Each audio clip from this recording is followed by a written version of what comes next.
All right, so I was gonna sing the song that goes along with the movie, and it plays literally throughout the entire movie. But I found that my voice doesn't do that anymore. I can't remember. See, it doesn't. That was painful. It does. You sound like a snake. So, but I'm singing it in my head. That's good enough, I guess. But yeah, so I figured I'd just do a little intro music. Do da da da da da da da. So, well, welcome back to the Yes to Your podcast. I'm your host James, and of course, I'm joined by my favorite co-host Beth. Beth, what is going on today? I worked a lot today. Got called in early. I was really excited about that one. Yeah, worked me a nice 6-hour shift. Any exciting news, recent stuff going on? Don't say no. Have something. But every time I ask you, you always say no, big man. You're all shaved now. You got a haircut. That's my big news. Oh, is it? Shaving a haircut, two bits. It's not good news. I've still got my beard. No. It's there. It matches the top of your head. I'm scalpish. Scalpish. Prone to scalping. You don't like it for real? Do I look like a No, I toe really don't again? like it. Oh. You don't look like my father. Well, who do I look like? Someone horrible. Other kids? You look like those people that you see on the criminal shows. You know, when they turn to the left, turn to the right. Oh, no. That's in tune with today's episode. See, it all comes full circle. Full circle. Layers. Onions. Onions. Cool. Well, if this is your first time joining us here at the Yes to Your podcast, welcome. And if you're a long-time listener, welcome back. So today, for episode 21, we're going to be reviewing Raising Arizona, which is really funny because somebody actually just asked about this. They were like, hey, are you guys going to do Raising Arizona? And I was like, yes. Yes. Yeah, real soon. This is one of those movies that my family and I are like relentlessly at quoting and reminiscing about. So I know Nick Cage seems to get all his fame from like the Con Air, Gone in 60 Seconds. The one island movie, Treasure. I can't remember. Island movie. Island Treasure something. Treasure Map. National Treasure? Yes, that's the one. Okay. It says Treasure. I said Treasure like 4 times. It doesn't have anything to do with an island, though. You threw me off with island. Oh. I don't know. But before he was a badass and all that way, he was high from Raising Arizona to me. And that's where I always remember him from, to tell you the truth. When I think of my favorite movies of his, this is the movie that I think about.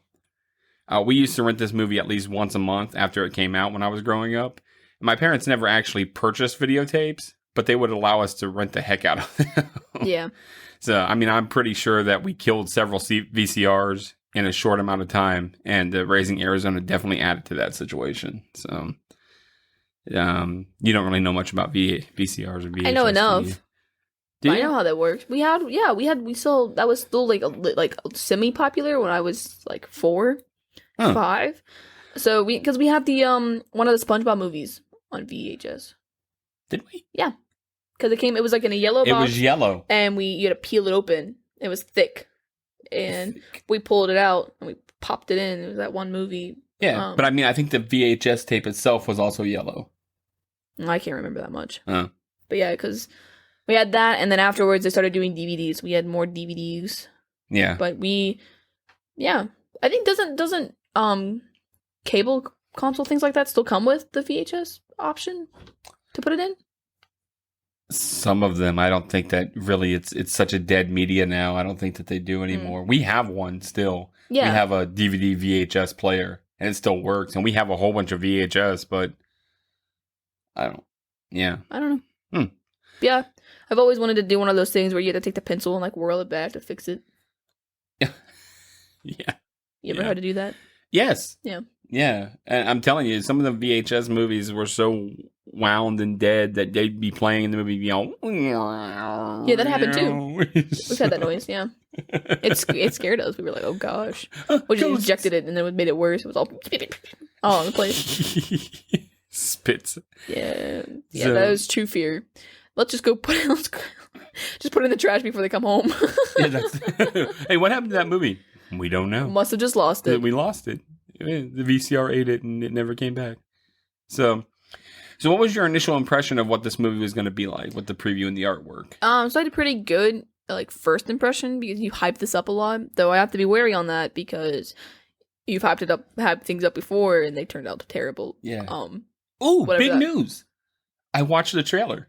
Did you? Yeah, so okay, that way we can talk about it. I can talk about that. Yeah. Way to just interrupt me though. I know. Completely just threw all my thoughts out of the window. I did you do a trailer impression tour? Yes, I have one. Yeah, really? What's yours? 3. Mine's also a 3. Is it? Yeah, because so I'm watching the trailer and it looks like pretty good, pretty interesting. Mm-hmm. Though I gave it a 3 because I thought the movie was going to be about something else based off the DVD art. Oh. Because it's him, her, and the baby sitting in the chairs. Yes. So I thought it was like their actual kid and it's like actually raising a baby named Arizona. It is not. Oh. So I was kind of disappointed on that part. So you went literal with it? Yes. Because that's usually how the DVD art is. It's more of a, here's a generalized preview of what this movie's about. Okay. And at no point in this movie were they sitting on lawn chairs. Oh, that's not true. When he's doing the flashback at the beginning and they're watching the sunset and they're sitting, they got the towels on their head. Did he have the baby? No, the baby wasn't there that's yet. That's what I meant. Okay, fair then. Yeah, it's with the sunglasses. So, but yeah, I was just watching it. It gave a pretty like good rundown of what the movie was. The trailer was okay. I would probably watch based off the trailer. Sweet. What about you? Yes, absolutely. I did. You're a bigger. I've noticed you're a bigger fan of comedies than I am. Sorry, and because I don't.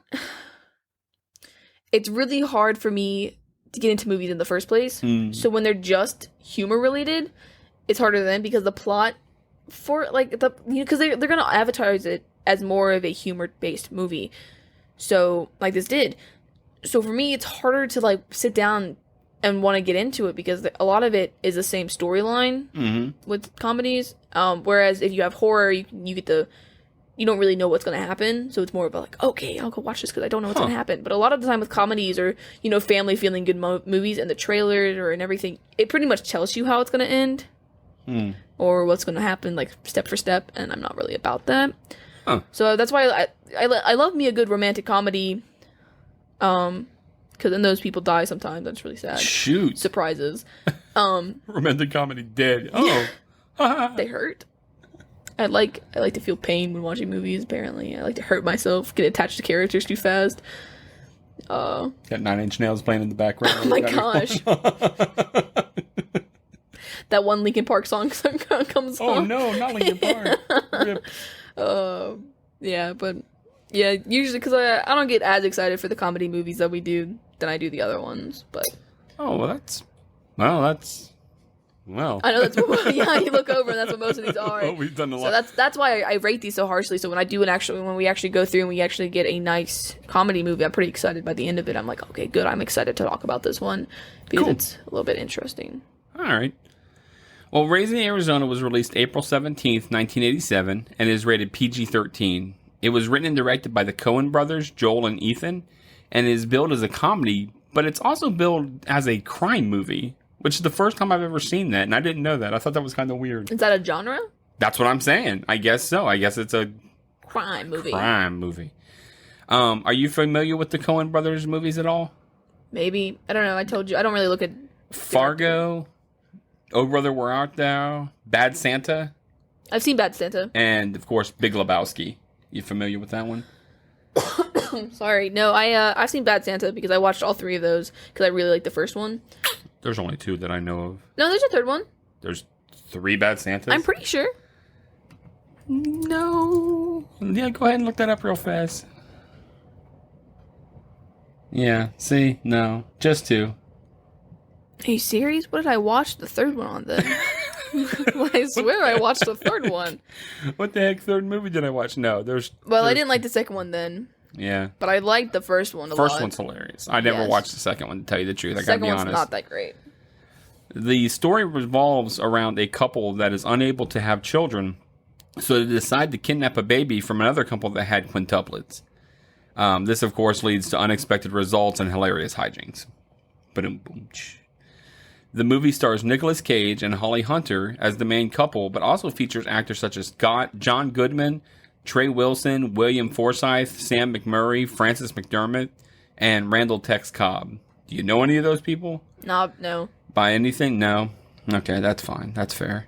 I didn't know that you would or would not, maybe. Sam McMurray? Yeah. McMurray. I don't know. He looked familiar. Gotcha. Well, you know why? Nothing off the top of my head. Because he's, on Friends, Chandler, the bing, and he smacks him on the butt. Yes. That's him. That's what it is then. Yep, that's where you would know him from. Yep. So the film had a budget of $6 million and ended up grossing over $29 million. So, success. Yep. Overall, the film had pretty positive reviews, but of course there are some that were negative. But of course, as I say, pshaw. It got a 91 at Rotten Tomatoes. Yeah, that's not bad at all. That's not bad at all. But I say pshaw to critics. Mm-hmm. What do I say? Pshaw. Pshaw. Yes, as usual. And I stand by this as a cult favorite, as a classic, I think. So, anything before we get into it? Nope. Let's jump on in. All right. So we start the movie with a voiceover of Hi telling about how he first met Ed, which is short for Edwina. Go ahead. Edwina. Edwina is her name. Oh God, that's terrible. Yeah. That's a horrible first name. Huh. I would change my name. I would also go by Ed, actually. I was gonna say, since you watched the trailer, did you notice that it's the same thing? Yes. Yeah, I was kind of upset about that. Were you? I don't really like when that happens. See, I dug it because the trailer was the majority of the first 12 minutes of the movie, basically, so everything else got to be a surprise. Yeah, you remember when I was talking about with comedies and how I don't like how the trailers pretty much give everything away? Oh. That's my point. Do you feel like it gave everything away? I felt like it gave most of the first half of it away. Wow, man. See, I didn't. I just felt like it lined it up nicely. No. All right. Well, he's telling you how he first met Ed, and about prison life. He even talks about how they made him meet in a group to get better, which was funny. I like the group scenes. They were funny. He did get paroled, but once again ends up committing a crime and going back to jail. He once again sees Ed, who is quite distraught about her fiancé running off with another woman. He goes off on a rant telling of how he is a damn fool for doing that to her and how he would like to discuss it with him as well, like in a threatening way. Mm-hmm. He's like, tell him where I am. I'm going to laugh a lot during this episode because this movie is hilarious to me. I'm sorry. Is that a pun on his name? Yes, it was. No? I wish we had a soundboard because I would have just played crickets. Oh, that'd be cool. We'll open the back door and you can just hear the cicada things. Yeah. Ed looks That's to not have. What they sound like. No, it's not. That was not what they sound like. That was a terrible impression. That was more like terrifying. If I heard that noise when I went outside, and I'm not going outside, I'm not going out. You know, speaking of terrifying things, have you ever seen, in ancient Greece? This will be my fun fact for today. In ancient Greece times, BC type stuff, how when they put on plays, the masks that they those wore. creepy masks with and it's got the face all accentuated. So not only are we on that topic in my government class right now, for some reason, right? Sure. I took 2 hours of my morning today doing my government homework on that stupid stuff, but we're also on it in English. And she was showing us a PowerPoint of these masks. I don't even know what to type in for this. You don't have to. But they just have hollowed out. It's horrifying. But it was all dark and together. And she was explaining to us how the plays and everything were and how they are now in relation.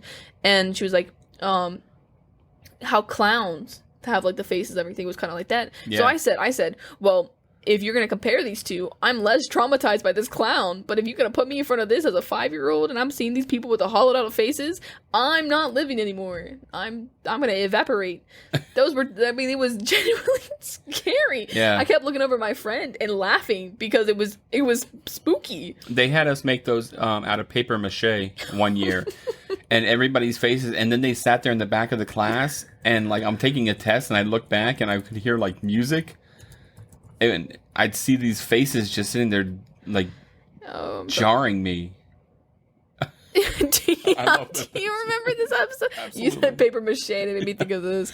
That episode of, I don't know if people have seen it, but Flapjack, right, where Captain Knuckles makes a paper mache of Flapjack's face. Yeah, this would also terrify me. Awesome. Yo. awesome. Yeah. But sorry. No. It's all good. So, once again in prison, Hi is talking to the group doctor about being a better person. So after 20 months, he is once again paroled and once again looks to immediately be going back to robbing a store at gunpoint. Did you notice it seemed like he was robbing the same exact store Yes, too? yeah. Yeah. I'm like, dude, you're not good at this. No. Pick a better thing. He's once again being processed by Ed, who, while fingerprinting him, tells him she is still single, and he gives her a ring that he says he actually paid for, which I thought was nice. He's like, don't worry, I paid for it. And it changes. Yeah. He now says that he actually feels he has something to live for with Ed. Now, did you notice when he was telling the story and he looked to the side of the bed and the picture took... He was laying in the bed and he was visualizing her, like a little picture of her taking his picture. Oh. And then when he turned his head to the side to go to sleep and it goes... takes a picture of him like he's side profiled. Oh no, I didn't see that. Oh, did you listen to the guy above that was talking? Yeah, I was paying attention to him and his story. We didn't have no soup. We didn't have no meat. Yeah, I wasn't looking at him. I was looking at the guy above him talking about this. We didn't have soup. We ate sand. Yeah, the sand. And the guy's like, because I'm pretty sure he tells the same story twice. He does. Yeah, he keeps going on about the sand story. I was like, oh shoot, because I missed some of it listening to him. Yes. And then I was like, I'm gonna pay attention to this guy next time. So I guess I missed that. So you ate sand? He's like, yes. Look, if my bunkmate's that interesting, I'm staying in jail. Yeah. I want to know more about the sand story. You know, right. Why you eating sand? Got no soup. That can't be good for you.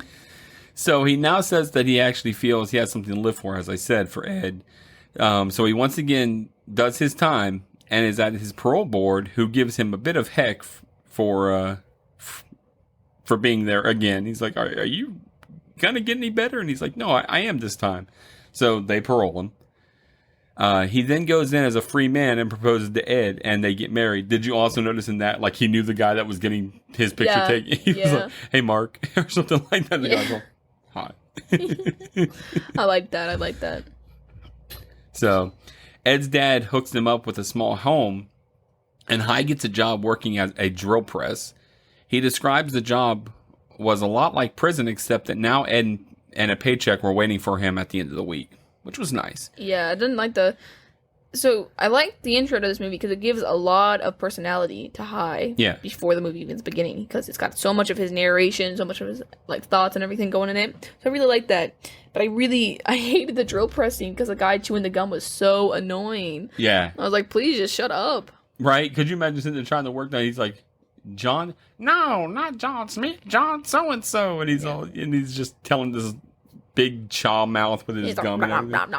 Yeah. Yep. So Hi goes on to explain that Ed thinks it's time to start trying for a baby, so they start working on that as much as possible, basically. However, one day Ed comes home and expresses that she is not able to have children. So they try to adopt, but due to Hi's checkered past, that's out.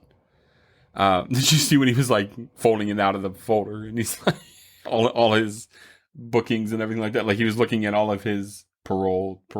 Oh yeah, he was like flipping them through. Yeah. So, he's like, oh, it balances out. No. Right. She's a cop, so it balances out. This news that they can't adopt basically puts a stopper in the relationship.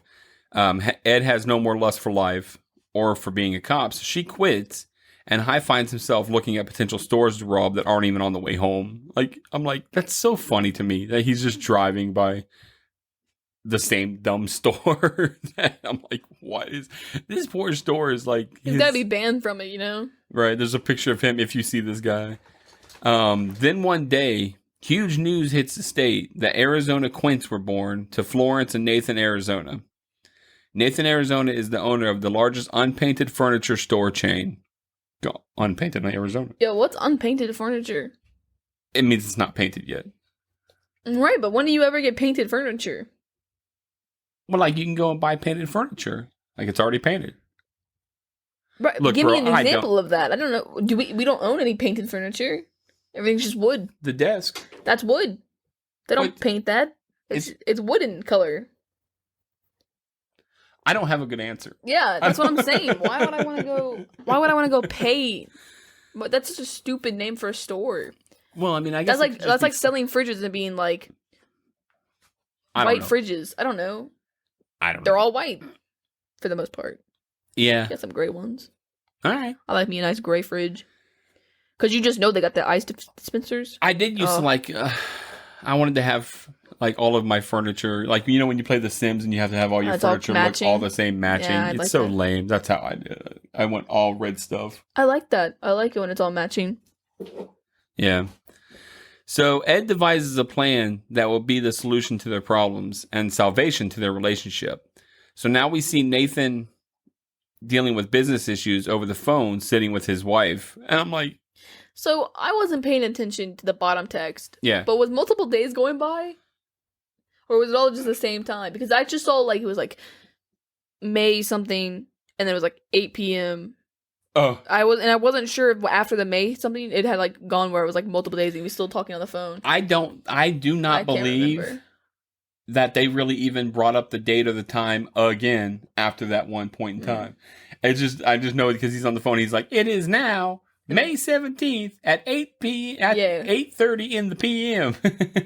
So I think it's just a Coen Brothers thing to make it funny, to put that there. I wasn't sure. Other than that, no, I don't think that we ever see any time. Because you know what I mean. Sometimes when you have movies and they'll have it like they'll be sitting or something and like they do the same thing every day, so the times just go by on the bottom, or it's like February.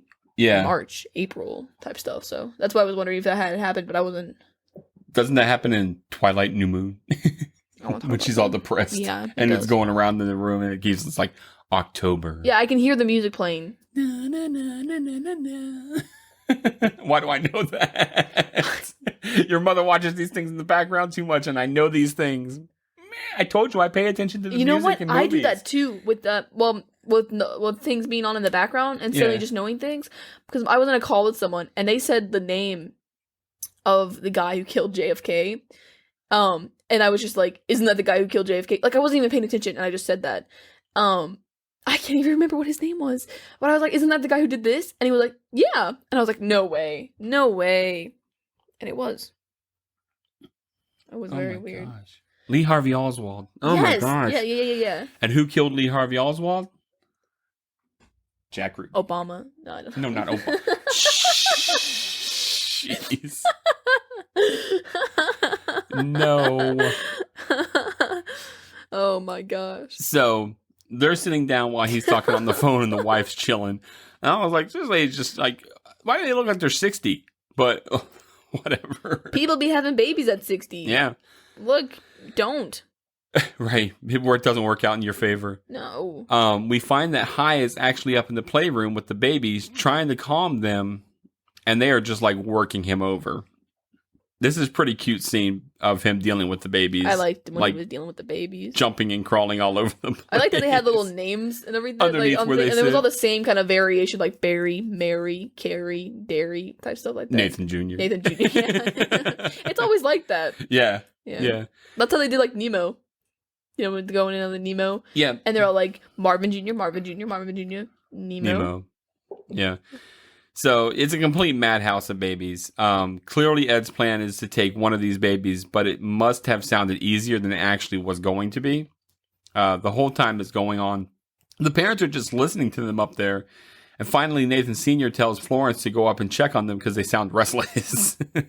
I'm like, how much noise do they have to be before you finally go up and check your kids? Movement. I mean, there's like the thump, the thump, the thump. And it's like, babies dang fall out the crib. You know? Right. They can barely. I mean, what do you think that they're doing? That they're whatever. You don't got a baby thing up there too. Well, they didn't have those back then. Oh, really? Oh, they might have had monitors. You got radios, don't you? Yeah. Turn them on. The baby be like, $3.95. We're fine. No, you just have it pressed on all the time. You have it on all. That's so. No. The baby's like, lima bean over. Come back. We got lima beans going up. Over. Sorry. Chicken house laid egg over. We got somebody trying to steal Nathan Jr. The dog just put his head like on my shoulder. He just came up like, Oh, nice. That scared me. I was like, what is on me? The dog. It's a dog. The dog's out of control tonight, ladies and gentlemen. I don't know what's going on with him, but He's got ants in his pants. He's got ants in his pants. We're talking about that today at work, actually. Not ants in the pants. But have you seen those videos? Not to go off. I don't know. I'm really talkative tonight. But those... Because I saw someone take dead mosquitoes and make it into their nails. So somebody else said, well, that she saw where they took their nails and made it hollow on the inside, the acrylic nails, and put live ants in it. I've seen that. And so I made the joke, what if you are with your significant other and your nail breaks while you're, like, sleeping? And then the other person wakes up and like, man, I'm just so itchy. And they just look down and you just got ants all over your body. I would just leave. I don't want to be with anybody that's going to put ants in their nails in the first place. That's true. That's going to be a red flag for me. Right. As you are with men with daddy issues, I am with women who put live ants in their nails. How about that? Well, mommy issues. Yeah. That's my thing. If you got mother issues. I meant mommy. What did I say? You said daddy issues. Oh, geez, where am I at? Well, that's what I meant to say, mommy issues. Yeah. You good? Yeah, I'm good. You want to talk about it? No, I'm happy. So Florence gets upstairs, and they're all just, like, sitting there fine, like, all lined up fine in their crib again. It's like, how'd that happen?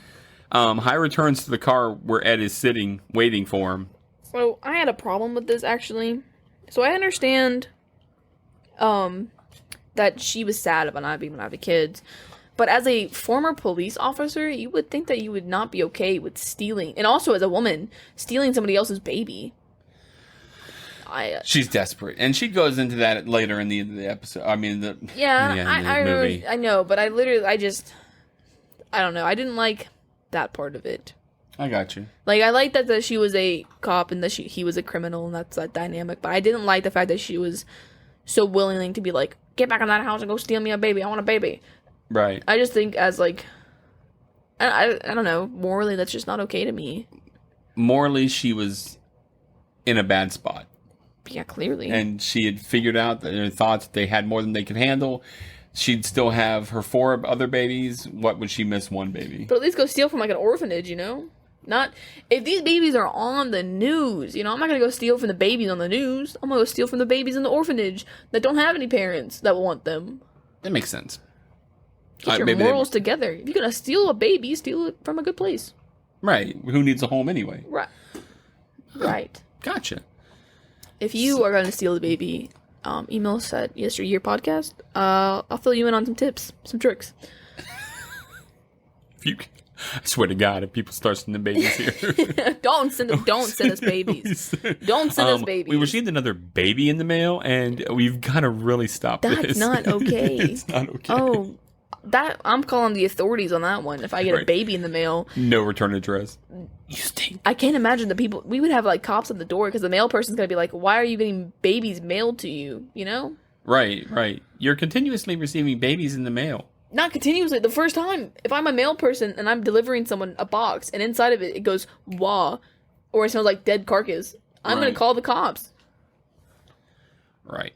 So Hi tells of how they were crying and it was just craziness and everything like that. But like you said, she says, "Don't come back without a baby." So Hi returns with a baby, relatively quick, and says that he is the good one. He thinks he got Nathan Jr. Yeah.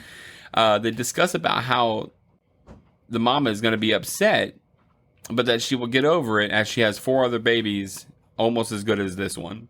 So I like how they just keep talking about how they got the good one. Yeah. So we got the good one. So they bring Nathan home and show him around the house. And they sit there and look at each other and the baby. And I was like, "What are you kidding? We got a family here." He was so excited. I liked how excited he was. Because usually in movies like this, you have the dad portrayed as someone who's like nervous and like, "Oh, I don't want the kid. I don't want a kid." And at the end, they were like, "Oh, I'm glad we had a kid. I love kid." Yeah. But in this, he was like really excited to He's have a amped kid. for So it. I was happy about that one. Yeah. They had the thing going on, the welcome home son. Yeah. He says that the baby is a little outlaw. But Ed says, "No, he's a good boy." Got a twinkle in his eye. Yeah, he's a little outlaw. So they take a family picture together, and everything that Ed is saying to Hi freaks him out a bit, and he's facing the picture. He's all nervous and freaked. Yeah.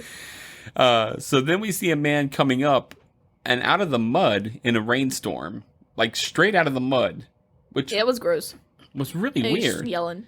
Yeah, he's yelling and screaming something ridiculous, and he reaches down in the mud and pulls up another guy by the boot, who also begins to yell and scream. This made me think of the scene from Beetlejuice where he comes out of the grass in the set. Yeah, he's digging out. That makes sense. Yeah, when I saw this for the first time, man, and all of a sudden there's these people just coming out of the middle of the ground. You're just like, what in the actual? And when he reached his arm back down and pulled the other guy out, I was like, what in the world? Like just right out of the earth. Well, they were the two from the group. Yes. Yeah. Yep. 2 men. Yep. So then they're in the bathroom cleaning themselves up, and we see that they are the 2 men that were in the group. I like this because they had the grease, and they were like loading it into their hand. With the pomade. Yeah, man. They were in the group with Hi in prison. So obviously, as we see, it's a prison break. They see a station wagon pull into the gas station and decide to steal it. Then we're back at Hi and Ed's house, and we hear beating on the door saying they are the police. Hi goes to answer it, and we hear laughing. It turns out to be the men from the mud hole, and Hi introduces them as Gail and Evel. I don't think they gave the last names, but he introduces them to Gail and Evel to Ed. But she's not down with having visitors so late. They're brothers, I think. Yes. Gail Snoots and Evel Snoots. They go over the fact that they have a baby, and it's clear that they do not have a story straight at all when it comes to it. Like, they had no pre-planning. I didn't like that they were asking so many questions, though. Yeah. I mean, you're fresh out of prison. You're giving me guff? Get off my back, my guy. Like, they didn't have a name or why there was a welcome home son decoration up. Like, they didn't have anything prepped. I guess they're not really ready or thinking that there's going to be people immediately visiting, but... Yeah. Like, have some kind of backstory. So true. So Hi tells the boys to have a seat, but Ed is not pleased with it being 2 a.m. The boys also advise that they actually busted out of jail, and Ed freaks out, saying they cannot stay there. Hi comes to the bed and says that the boys are still hanging around and will be staying a day or 2. So Ed's not happy, but says a day or 2 and then they're gone. So that night, Hi has a dream about a loner biker from hell that he felt that he unleashed himself. He definitely has a lot of premonition type dreams. Right, and I think that's really cool. Yeah. So, lost my place. Wow. Basically, the fury unleashed when Flores Henderson realized that Nathan Jr. was gone. And I like how it did the... Goes into the window. Yeah, they did it in the trailer as well. It's like, he's especially hard on the little things. Like, he was like shooting at things. Yeah, those lizards just went pew. And the flower just caught on fire. Right. It's a rough city. It was. Yep. He wakes up to see Ed singing to Nathan Jr., who had a bad dream as well. And Ed, Hi looks to be a bit distraught. Like, he's looking pretty rough. I would be too. So...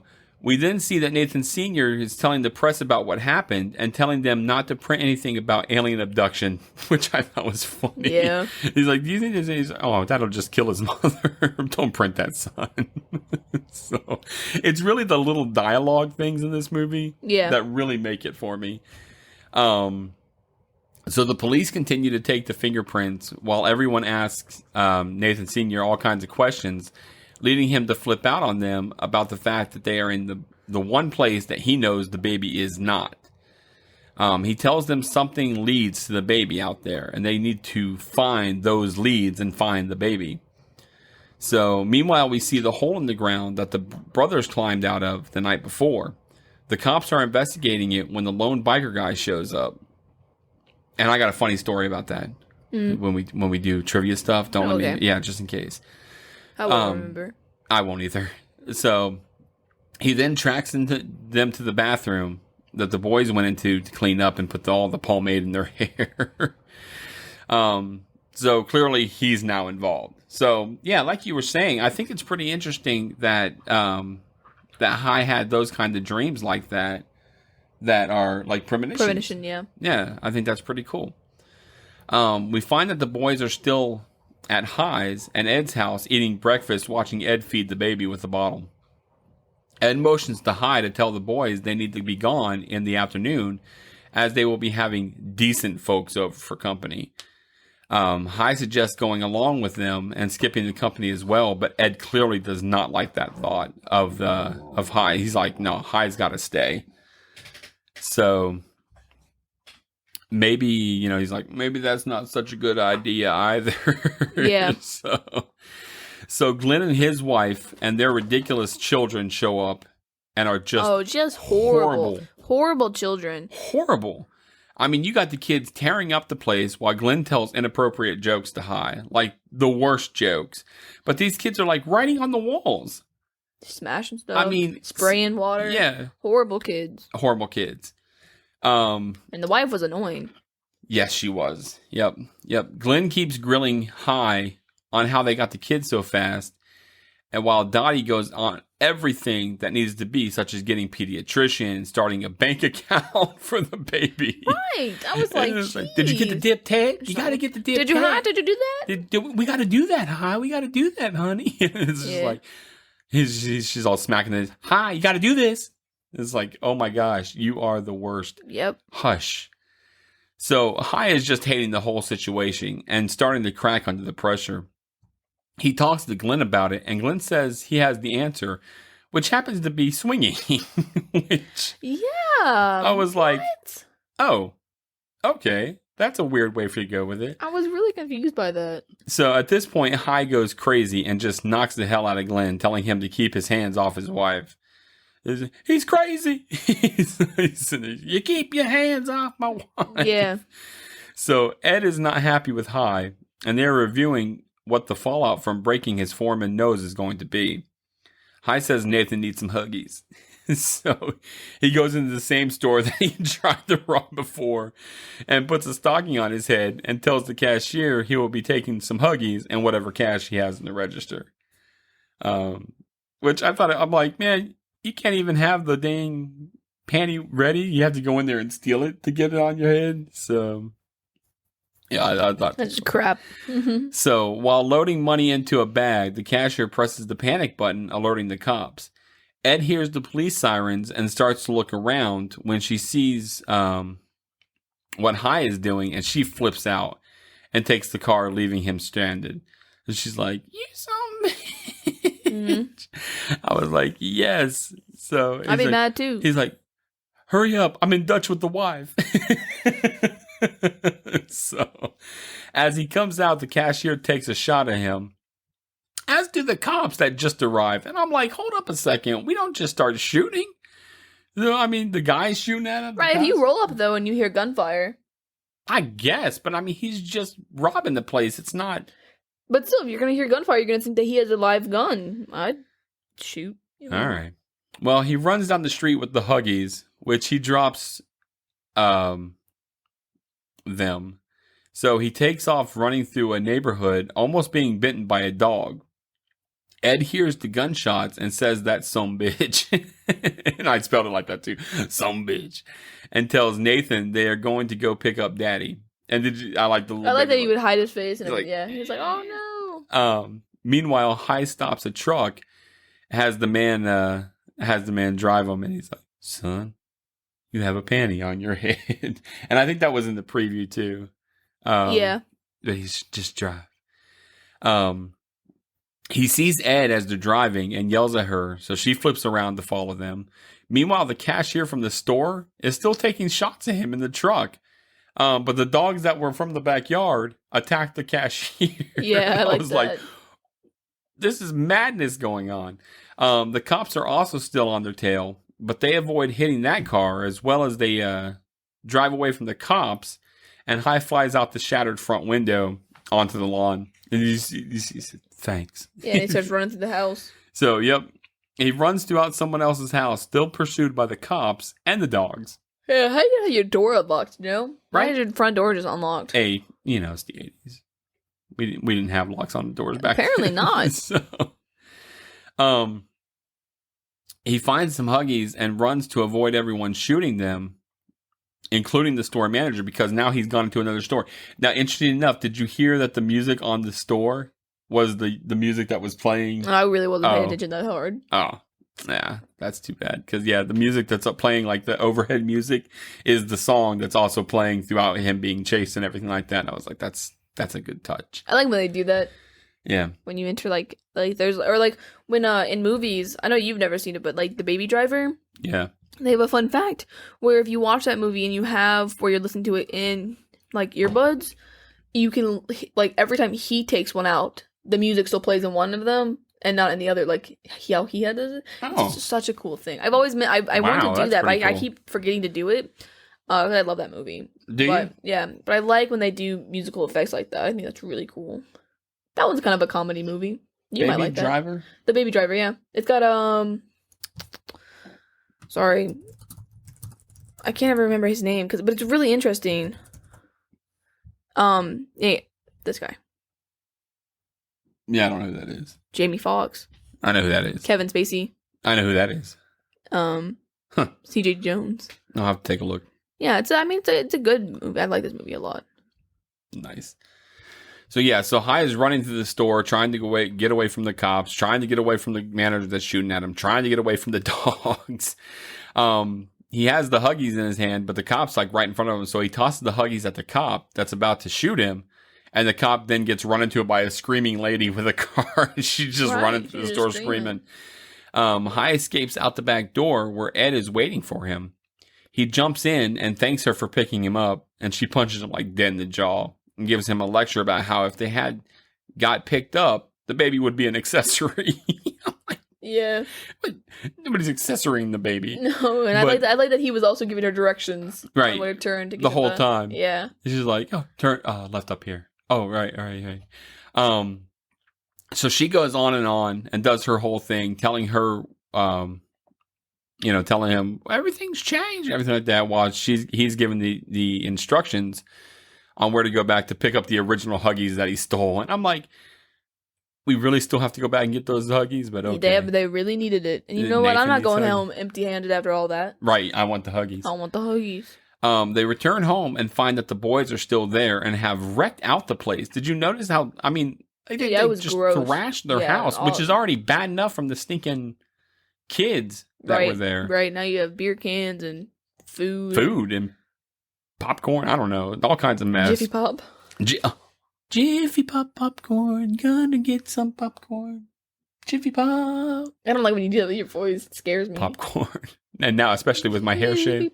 Yeah, now you're all turtled out. Now I'm Shoot. So Ed goes right off on them, saying that they are to be gone by the next morning, or she'll be kicking him out herself. Hi apologizes for them having to leave, but they say it's all good and that they have an opportunity for him with assisting in robbing a bank. Bank, yeah. Fresh out of prison, you're just like, let's go rob a bank. They had the clipping and everything. Yep. Hi says that it would be cowardice to just jump and leave Ed to go on a robbing spree, but Gail says that he is not being true to himself and not doing any good to Ed. So Hi writes a Dear John, Dear John letter. Have you ever heard of that before? Yes. Okay, cool. So he writes a Dear John letter to Ed saying that he is not the man that she needs or deserves. We also get a view of the lone biker that is tracking him, and he feels he is coming for him. As we see, the lone biker has found them, so that's not good. Because he's like camped out up on a hill looking down at their house. Mm-hmm. So I'm like, all right, so he's obviously found them. The lone biker goes to Unpainted, Arizona to meet Nathan Sr. And he introduces himself as Leonard Smalls and tells Nathan Sr. that he is a manhunter and sometimes a baby hunter. I just called him the warthog. Nice. A warthog from hell. Yeah. He says the cop won't find the baby, but that he can. Nathan Sr. says they are offering $25,000 for the baby to be returned, but Leonard says that the market will pay more for a healthy young baby. This does not go over well with Nathan Sr., who starts to get a bit threatening with Leonard. Leonard says he'll get the baby, and that if Nathan Sr. won't pay the market value, that the market will. And Nathan Sr. goes to call the cops, accusing Leonard of taking the baby himself, and that he's like, this is a shakedown. for more cash, but then Leonard basically leaves out. So now we've got that as an antagonist, that this guy's like not really looking. See, when I was a kid, I didn't really understand that this guy was also going to sell the baby to somebody else. Right. I just thought that he was going to take the baby. So the fact that he's going to take the baby and go sell the baby on the black market is like horrible. Mm-hmm. I was like, man, that's jacked up. You ever think about selling an organ on the black market? They go for a lot of money. I've thought about it, but I don't really know how to get into the black market. So that's crap. Like, I cut out my liver and take it to Walmart. You're gonna cut it out yourself? I'm not paying somebody. Then I'm losing the funds. You're gonna do an at-home liver surgery. Well, you need your liver to live. You can give a kidney. You can give a piece of the liver. No, they want the whole thing. Well, I can't give that up. That's what I'm saying. You hear stories all the time about people getting picked up on the road and then drugged, and then they wake up in a bathtub with their kidneys gone. Yeah, I think those stories are really funny to me. It's awful, but it's really funny. I woke up in the bathtub covered in ice, and my kidneys were gone. Both kidneys? Both kidneys. Jeez, that's rude. They leave you kidneyless. They throw some money on you, though. Sometimes. Cab fare? Yeah. Sometimes. Yeah, I mean, people get into this thing, and they're like, okay, well, let's do this. They pay people to come do it for them. Then they get knocked out, and then they wake up in a tub, kidneyless. Man, that's bad news. I'd be so mad you take both my kidneys. Take only one, selfish. Right, leave me something to live. Now I gotta go to the hospital and give all the money that you just gave me away so I can get a kidney. And they don't just have kidneys and they don't just have them laying around. No, you'd have to go on a machine. Boy, that would stink. Oh my gosh. Plus, if they didn't do a good job removing your kidneys, then you get sick. Right. Yeah. Might as well have taken everything. Might as well just taken both kidneys. I meant one. Yeah, to take all my liver. Yeah. But, I mean, I see that all the time. I think that actually they do. I don't think it's black market stuff. I think, but there's like scientific stuff where females can go sell their eggs for a lot of money. Yeah, you for can women, get like cancer from doing that though. But a lot of money.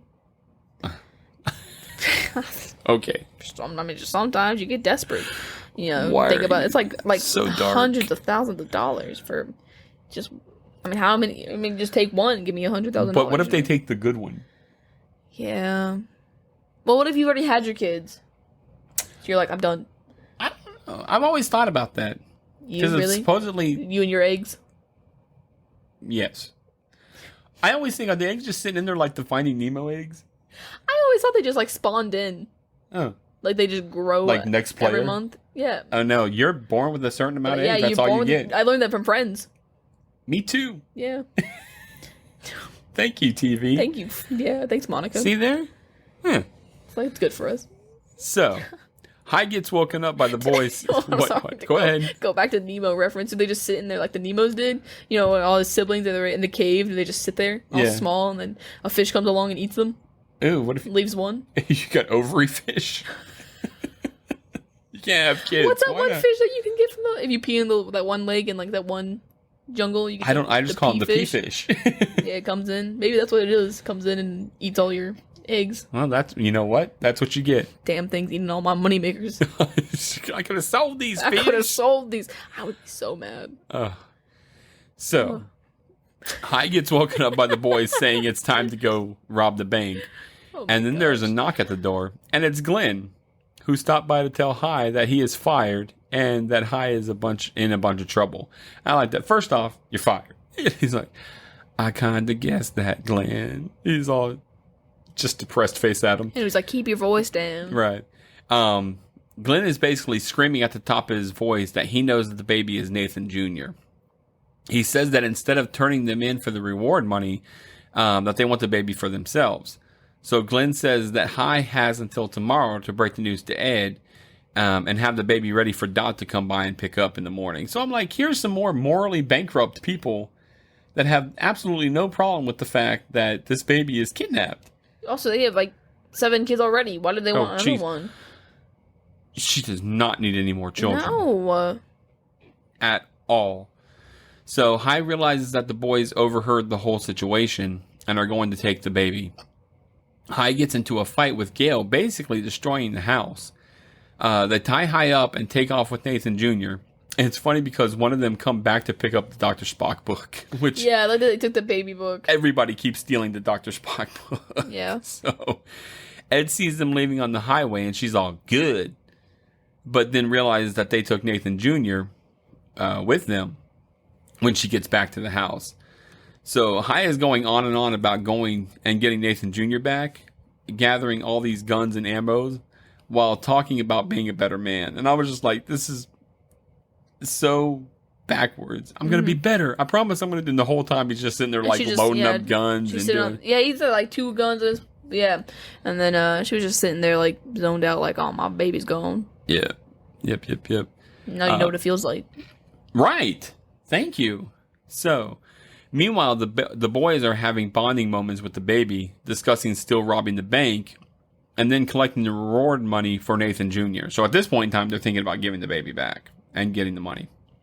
There's a great part where the younger brother is asking for assistance with the diaper from the old man clerk, and when he is done, he robs them out. He's like, "How do these put in?" He's like, "Well, they go around the buttocks and over the growing area." He's like, "I know where they go."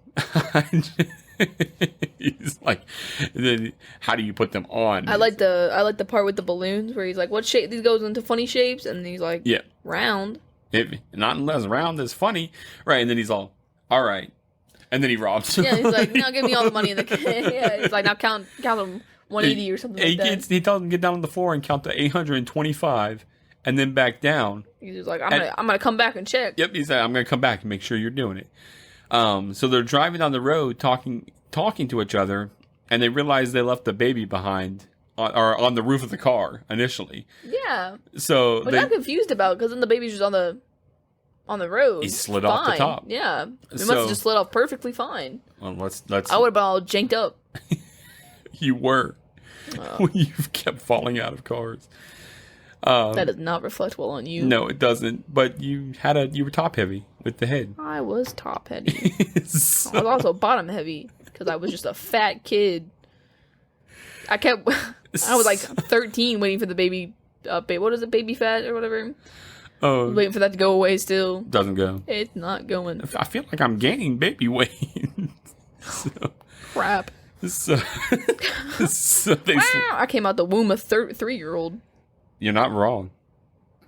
So they slam on the brakes and look. He's just horrible tonight. Just bashing me. You know when people bash themselves, you're not supposed to join in. You're supposed to be like, no, but you were cute. You were cute. No, you didn't say that though. You just said, yeah, that is uncalled for. You look like a little Stay Puft Marshmallow baby.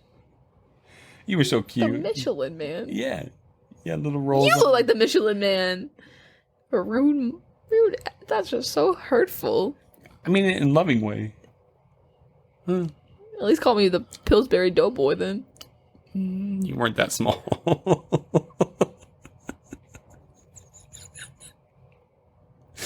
Oh, no. So, noticing that the baby's gone, they slam the brakes and look up on the roof, but he's not up there. So they fly back to the store to pick him up and arrive right about the same time the clerk thinks it's garbage that he's doing the counting. He's like, "Oh, how the hell with this?" And then he looks up and the car's all, "Ah!" And he's like, he goes back down to the floor to start counting again. So, are you hurt? Do we need to stop? Do we need to have a moment? No, I'm good. Keep going. I'm great. Right. I'm great. So they get the baby and decide that they love the baby now and are going to keep him and call him Gale Jr. So this baby's gone through about 6 different names since being born. Because what's his name? The guy that came to threaten him was the Warthog. No. Oh, I don't know. They were going to call him that Junior as well. Sam or Glenn? Sorry, Glenn. Yep, Glenn Jr. We'll be back to pick up Glenn Jr. tomorrow. Dot will, and I'm like, you can't just keep Junior baby, but okay. So Ed and Hi are driving down the road, and Hi is trying to comfort Ed about, the whole baby situation, everything like that, but she's unconsolable. She's like, she can't go with it.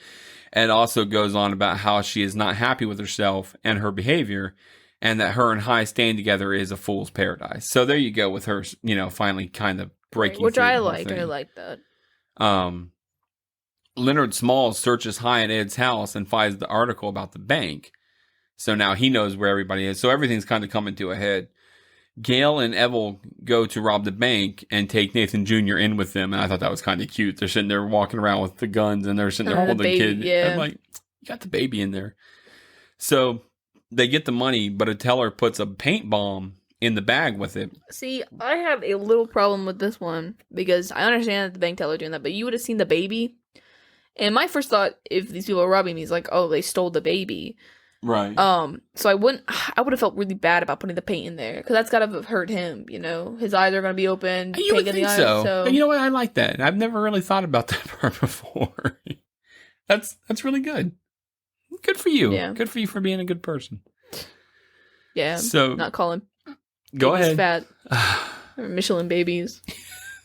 Roll them around. Nobody rolled you around. I feel rolled. So they're looking at all the money and realize once again they left the baby behind. Just then the paint bomb goes off and the entire interior of the car gets painted blue. So there you go. Baby's fine. So no paint in the eyes for the baby. And no paint in the eye. Yep. So Ed and Hi grab the Dr. Spock book while like popping in there looking for the baby, and they realize that the baby's not there. So they hightail it back to the bank to get Nathan Jr. They then see Leonard in the distance, who scoops up Nathan Jr. and then shoots out the windshield of Hi and Ed's car. Yeah. So he turns and comes back to shoot it again and throws a grenade into their car, which like completely blows it up. Hi grabs a hold of the bike peg and gets dragged a bit, but cannot stop him. Ed manages to get the bike and to get to the bike and get Nathan Jr. and she runs with him.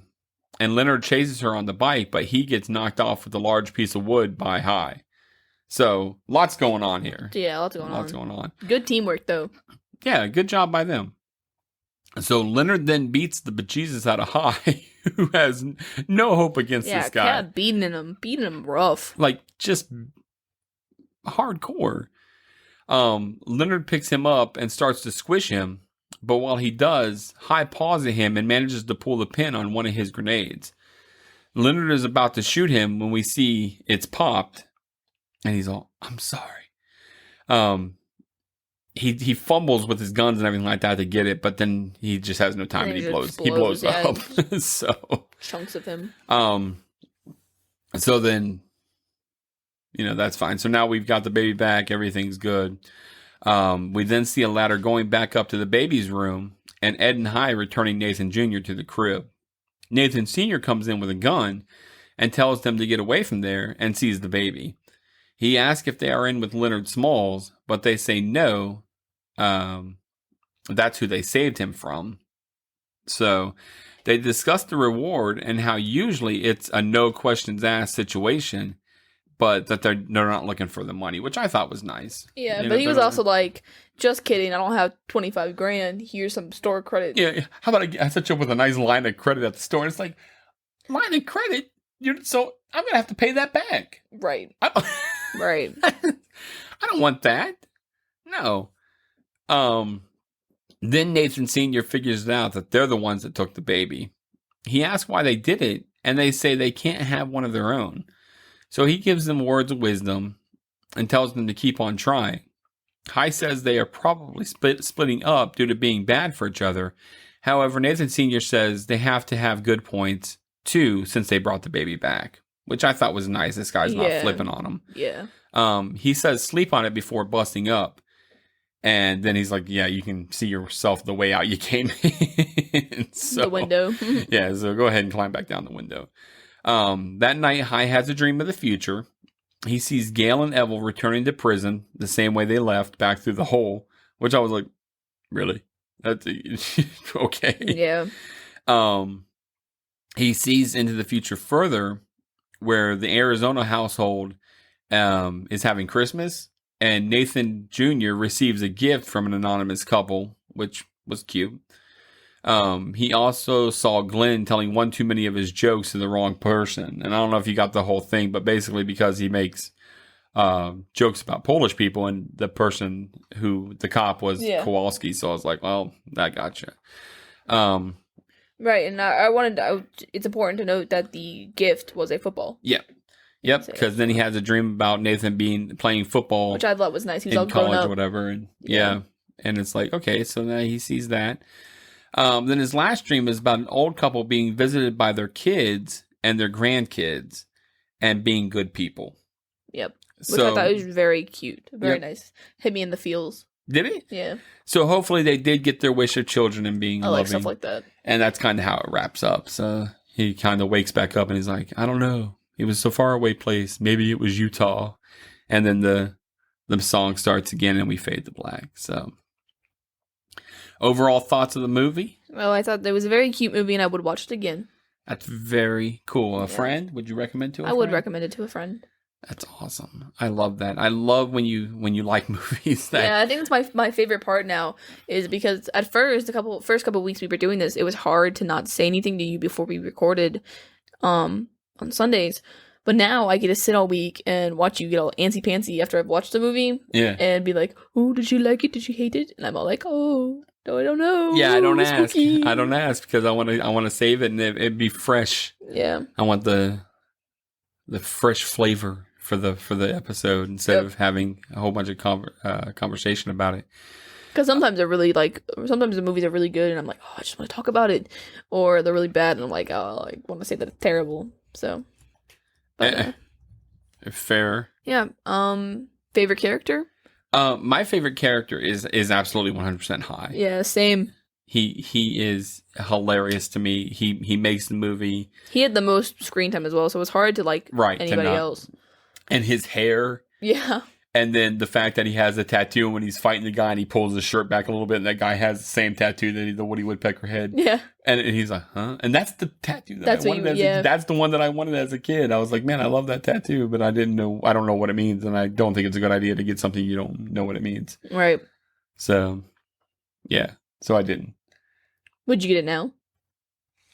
No. No. I've got a whole bunch of other things that I would get tattooed on before that, so not that. What would you get? I don't know. Other things. That's okay.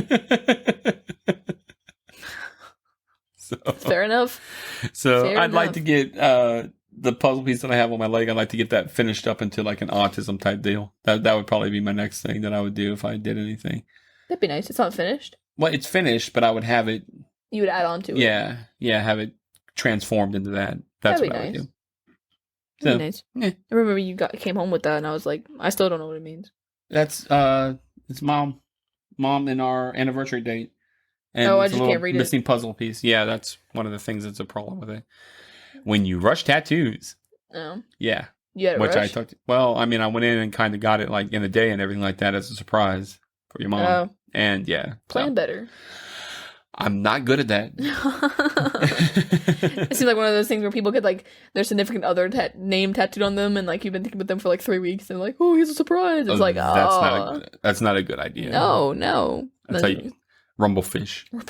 P-fish. P-fish. Who's your least favorite character? Least favorite character. As in who do I want to deal with? Probably Dot. The wife of Glenn. Oh, that's fair. Just because she was just so obnoxious. But I don't know. I mean, I guess in who I'd want to deal with, she's the least favorite character. But she had, I mean, I think for being on screen so short, she really sold who she was. Yeah. Yeah. So, how about you? Ed. Really? I didn't like it that much. Because of morals? Yep. Wow. That was the morals for me. I just didn't understand. Wow. What was your favorite scene? Favorite scene is with the babies. Hi. Running around? Yeah. Hi trying to figure out which baby to take, and he's just and he's running around there jumping off on his butt and everything like that. And he's, again, I just like that his hair is crazy, and it just gets crazier when things are going crazy and everything like that. So how about you? The scene where the dude gets blown up. I like that one. Interesting. Memorable to me. And then the old man counting. And I like that too. Yeah, I like that too. Yeah. That one was well. The whole thing. He's like, did he go into funny shapes like you said? And he's like, well, that's round's funny, and just the whole interaction with give me him. all the cash. Yeah. All right, now give me all your cash. He pulls his gun out. So what else? Nothing else? All right. Well, I've got a trivia. That's cool. Do some trivia. You don't want to rate it? Oh, I do. How many moves do you have? Oh my gosh, that's like the peak of the show, and I blew it out. Oh, we have to re-record the whole entire thing now because I just blew that. Oh. Yep. So get ready. I got time for that. Ding, ding, ding, ding, ding. Oh. Go ahead. What? So how many moves do you get? 3.5 out of 5. 3.5? It's not bad for you. 0.5 higher than the trailer. Being that it's a comedy and I never know how you're going to go with it. 3.5 out of 5 is not bad for you. For me, I'm going to go a 4. Mm-hmm. It's expected that. Yeah, I figured you would. Not surprised. I didn't think that you would be. No, I always expect you to say 4. Well, I say higher a lot of times. No. Oh. Typically always 4. Better Off Dead was a 5. Wow, the one movie. And I give 4.5s. This just happened to be a 4. 0.25. Yeah. Yeah. Yeah. Trivia. All right, trivia. Trivia. It's trivia time. Trivia time. All right, so we sing that every episode. That's not new. Nope.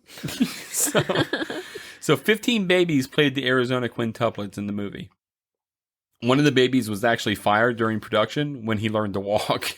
Oh my gosh, really? So, yeah, the mother... Oh, I was actually going to ask that if they were all actual siblings. Yeah, no. The mother actually went so far as to put the baby's shoes on backwards in order to prevent him from walking. Ain't that messed up? That is messed up. I mean, I want my baby to be in that show, I mean, yeah, you want your baby in the movie, but you don't cripple him. Cripple him. So, I mean, stop walking. Are you stinking smart baby? Don't you want to be in the movie? You're going to be one of the Arizona Quints. So, yeah. Did you ever think about enrolling us into things? Huh? Did you ever think about enrolling us into movies and stuff like that? Yeah, we did stuff with you when you guys were younger. We went and did all of that, but nothing ever really came of it. I wanted to be Shirley Temple. You were this close. Mm. Yeah. Yeah, we're going to remake the movie. You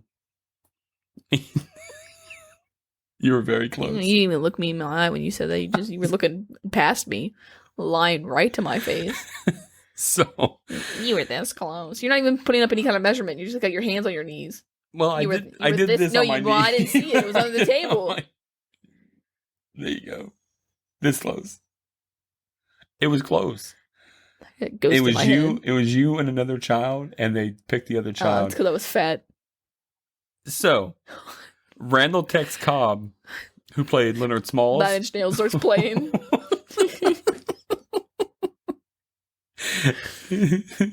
Hurt.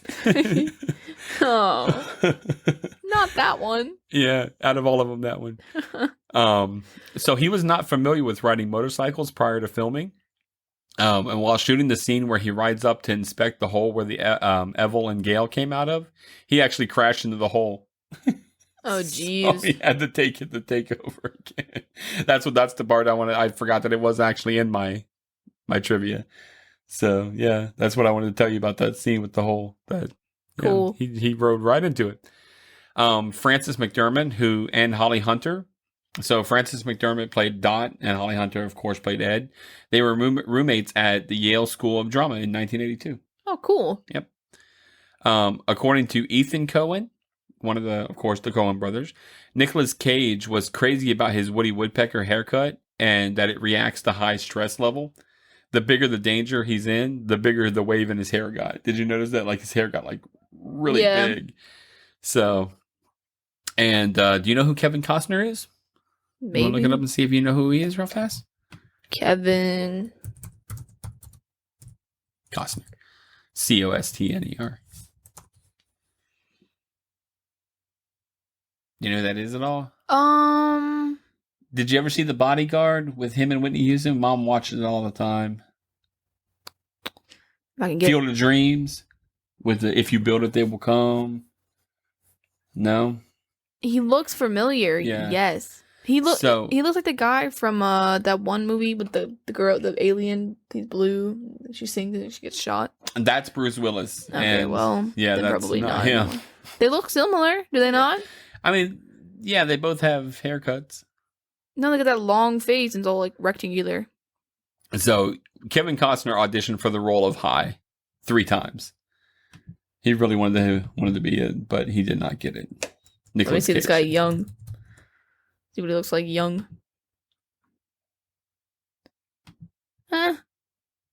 That's all right. That's him. Yeah. I don't think he would have done it as well. No way. He looks kind of weird. I don't like looking at him anymore. All right, well, stop looking at him. I'm done. All right. Do you have anything else for us to say? I do not. All right. You wanted to read that review, though. Ah, yes. Bum, bum, bum, bum, bum. Thank you. See, that's why I keep you around. That's why I keep you around. That's why I keep you around. Just for that one more. You are on me today. So, just trying to live my life, man. Rochelle63 wrote us a 5-star review. Thank you. If you email us at theyesyourpodcast@gmail.com, we will send you a sticker. Is it good? Yep. It says father and daughter hosts who give their opinions and rate mostly 80s movies. Yeah, I'm so in. Great banter and such fun. Yay. Email Thank us. you. Yes, please. I just want to have some words. Yeah. Email. I want to send you some babies. Send some babies. Don't send us no babies. If they walk, we don't want them. We only want crawling babies. You know, I got the little miniature babies, little plastic ones. Yeah. Because I actually, they sent me 2 of those. I bought a pack of 240 of them. And then Amazon said, well, have another one. So now I have like 500 babies. And I've only gone through like 200 of them at most. But I still have so many of those in my room. I gave half a bag to these girls to go put all over the school. And there's babies everywhere. I still have so many. Good gravy. Yeah. Maybe I'll go throw them at people. That's what you need to start doing. I might get yelled at. Yeah. They're gonna call you from the school. Excuse me, we're calling from the school. Your daughter has been throwing miniature plastic babies at people. Yeah, that's gonna be assault, and that's gonna be bad. Oh. Yeah, let's not do that. I was gonna throw them over the edge. And it's all funny until somebody gets hit with a baby. On you. I'd be so mad. I would be so mad if I'm walking to class because you're probably walking to like the language pod, and I was like, "Oh, what just hit me on my face?" And just in your hand, baby. What in the world? They naked babies, so they got bare butt. Little naked baby. Why is baby naked? Why is baby naked? All right. Michelin baby. Wrap it up. We're going to wrap this up tonight. I'd like to thank everyone for stopping by and listening to our 21st episode. We do deeply, deeply appreciate it, more than you could imagine. And of course, the best way to say that you love us is to give us a 5-star review on iTunes. Of course, giving us reviews on other ones are good, but iTunes like the Godfather. So if you take the time to go there for it, it helps us move up the charts, helps us become like new and noteworthy and all of that kind of stuff. It really helps us out. You can email us at theyesyourpodcast@gmail.com. Twitter is twitter.com/yesyourpcast. Instagram is instagram.com/yesyourpodcast. Facebook is facebook.com/yesyourpodcast. We do have our private group, the Truffle Shufflers. Our secret question is the host's name, James and Beth. That's us. Yep, that is us. That is us. Website is yesyourpodcast.buzzsprout.com. Our Patreon, if you'd like to support us in a different way financially, that'd be great. It's www.patreon.com/the nostalgia group. Yep, that'd be great. I'm on crumbs here. Brett's on crumbs. I live in a tent outside the house. Yeah, she doesn't even get to stay. That's not a good hint. She can't pay rent. It got holes in it. She stays outside. Sorry. Like the dog. No, the dogs get to stay in. We like them. Yeah, like a dog. Sorry. Not our dogs. I live in a tent with holes in it. They live in the bed. Yes. A shout out to Greg Revan for our music that he does for our shows. And it's so cold at night. Oh, you're so sad. As always, we love you and say goodnight, Beth. Good night, everyone.